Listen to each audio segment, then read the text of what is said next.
Okay, hello everybody. I can't really see you, but hopefully you can see me. I'm going to talk about the work I've been doing in terms of assessment for learning and Google Documents. My name is James Michie, and I blog at jamesmichie.com.blog. So a bit over with, and I will move swiftly on.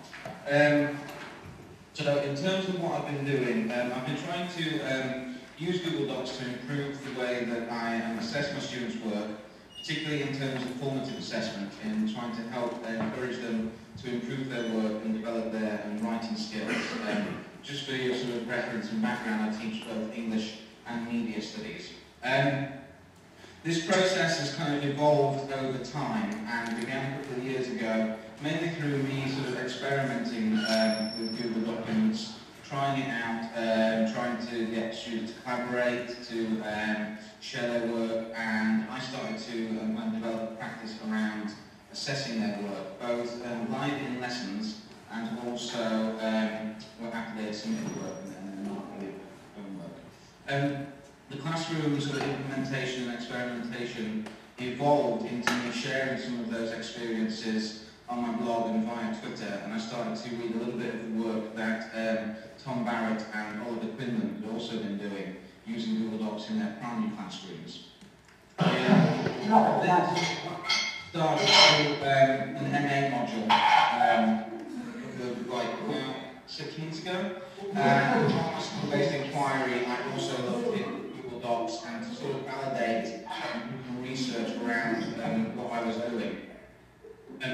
That continued there, Autopost and Skype chats and sort of developing those areas that I could to kind of move the practice forward. So what I'm going to kind of present very kind of briefly is sort of where my thinking is at currently and what my findings are based on this various different routes of experience that I've had in sort of using Google Docs with my students. The main sort of benefit and one of the biggest wins that has come from using Google Docs is that I can really feel that I can target support and intervene with students, particularly by different abilities, because obviously each student is working in their own document, and I can kind of go in very unobtrusively, very kind of quietly, and work with that student, improving their writing skills. It's been particularly effective with Year 7 and Year 8 in kind of helping them improve their writing, looking at things like grammar, punctuation and spelling. So it's worked very much in that way.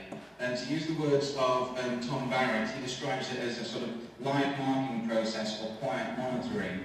And it really is fantastic to be able to kind of target students one-on-one and give them a little bit more direct support within their writing as they're building it. So that's, you know, for some students that takes a while to get used to, but it's been a quite progressive experience. This isn't to say that face-to-face feedback and discussion doesn't take place though. One of the other wins that I found is that it has led to me kind of changing the way that I group students in the classroom, even though I'm in an IT-based room, that I will put students together, and that offers opportunities for collaboration and to discuss, and I can sit down with groups if similar issues are coming up, and we can kind of discuss those issues and ways of like solving them. So they're not just getting teacher feedback, but they're also starting to talk to each other. So ultimately, what I try to develop is a practice that's built around teacher, peer, and self-assessment, as perhaps you would do in any normal classroom. But in this process, I try to build in specific tasks where the students are sharing the documents. And then one of the benefits in terms of the peer and the self-assessment is that the work can continue outside the classroom because the documents are in the cloud and the students can access them from home. So that's allowed that area to kind of evolve further. It's also meant that I've done a lot of modelling and sort of guiding in terms of how to assess work with students.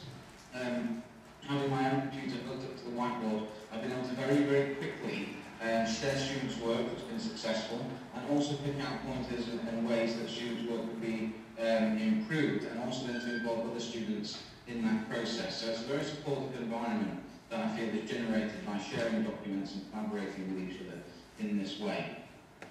To use a quote from Oliver Quinlan, he described it as a sustained conversation about the effectiveness of their writing, and that's something that I've really seen from students. They talk very, very effectively about their work in this process, and they do opt to talk in different ways. I've had a very similar experience to what Oliver kind of found, was that some students very much liked using the chat to kind of, look at what they were doing and to discuss it that way. Other students turned around in their chairs and talked freely to each other and then went back to editing their documents kind of at the same time. So it was opening up a slightly more independent approach to how they looked at their writing and how they worked with each other to assess what they were doing. Move on. So this kind of gives an overview of what I think is happening in my classroom now from the sort of model that I've set up. So on the left you can see that I have the teacher assessment, and it happens synchronously or asynchronously depending on when I ask students how I'm working and what's going on in my classroom. And as I mentioned earlier, then there's a very differentiated and focused form of assessment from me for each of the students. What has also occurred is that I do a lot of modelling and scaffolding in terms of their work and teaching them how to do assessment. My Year 10s and Year 11s are excellent at assessment now because it's been modelled so often one-to-one within their own documents and also on the whiteboard, sharing what they're doing in class. Along with that, then I've also tried to introduce peer assessment and collaboration within that process, so they are assessing their own work. And what I found, particularly with my Year 11 group at this stage, having had sort of almost 2 years of using Google Docs in this way, is that they now edit work rather than redraft. It's an editing process, not a redrafting process, which is a quite slightly different skill for an English teacher to teach, I think. And they've also become far more self-reflective and able to evaluate their work because of the modelling that goes on in terms of how assessment happens, and they can see it directly with their own work and move their work forward. And I think that's one of the most important things about AFL for me, is that you have to make the sort of assessment meaningful, and then the response from the students has to be instant. And marking their work in this way allows them to respond to their work instantly and to make improvements, so progress happens very, very quickly.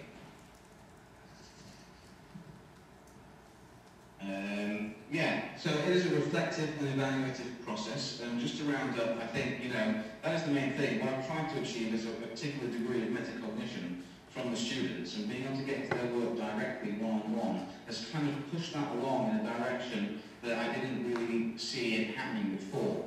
I went through various strategies, but I think that the students that made so much progress before I was using Google Docs to do this, because they could respond instantly, they made more progress, and that then built naturally onto peer assessment and self-assessment practices.